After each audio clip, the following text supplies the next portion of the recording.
जैसलमेर की सदियों पुरानी ओरन और गोचर भूमि को बचाने के लिए आज आम आदमी से लेकर जनप्रतिनिधि तक सड़कों पर है, लेकिन इसके बावजूद राजस्व रिकॉर्ड में इन जमीनों को दर्ज करने की प्रक्रिया कछुआ चाल से चल रही है। ओरन टीम के नेतृत्व में तनोट माता मंदिर से शुरू हुई पदयात्रा अब जैसलमेर की सीमा पार कर जयपुर की ओर बढ़ रही है, ताकि सोई हुई सरकार को जगाया जा सके। विधानसभा में भी यह मुद्दा पूरी प्रखरता के साथ गूंज रहा है, जहां जैसलमेर के विधायक छोटू सिंह भाटी ने अपनी सरकार के प्रशासनिक तंत्र पर तीखे प्रहार किए हैं।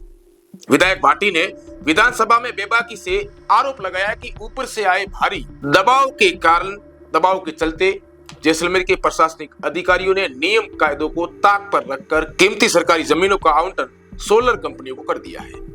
विधायक का साफ कहना है कि इस जल्दबाजी में नदी, नाले, गोचर, आगोर और पुराने कटान रास्तों को भी जो कंपनियां हैं उनको अलॉट कर दी गई है, और जो ओरन केवल लोगों की आस्था और जुबान पर थे उन्हें भी कागजों में दर्ज करने की बजाय कंपनियों की झोली में डाल दिया गया है।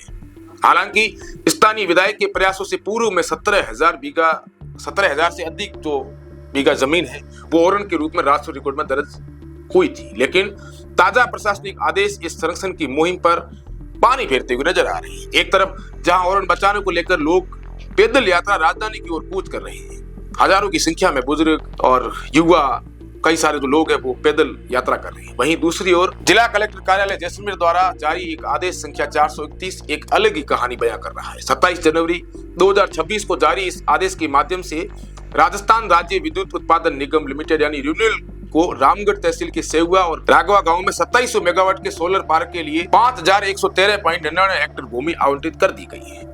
इस विशाल भूभाग में राघवा ग्राम के 104 खसरों की तकरीबन 2600 आसपास के हेक्टेयर जो है और सेहुआ के 105 खसरों की 2599 हेक्टेयर जमीन शामिल है, जिसकी कुल कीमत करीब 102 करोड़ रुपए से अधिक आंकी गई है।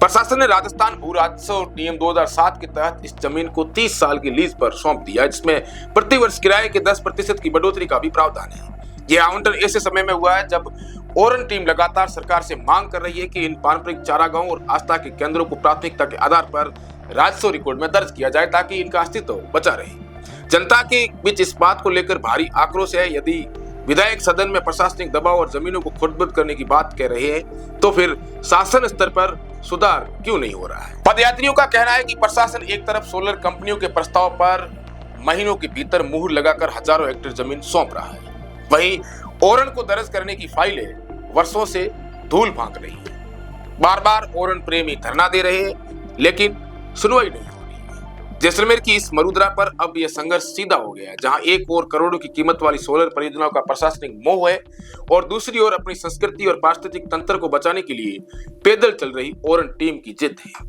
अब देखना यह होगा कि जयपुर की दहलीज पर पहुंचने वाली यह पदयात्रा सरकार को ओरन को राजस्व रिकॉर्ड में दर्ज करने के लिए मजबूर कर पाती है, या फिर प्रशासनिक फाइलों की तेजी इसी तरह विरासत पर भारी पड़ती रहेगी। आपको बता दें कि गत दिनों जैसलमेर के विधायक छोटू सिंह भाटी ने विधानसभा में ओरन को राजस्व रिकॉर्ड में दर्ज कराने के लिए बात उठाई थी, लेकिन उसके साथ में आरोप यह भी लगा कि जो सरकारी अधिकारी है वो आज भी जमीन कंपनियों को अलॉटमेंट कर रहे हैं।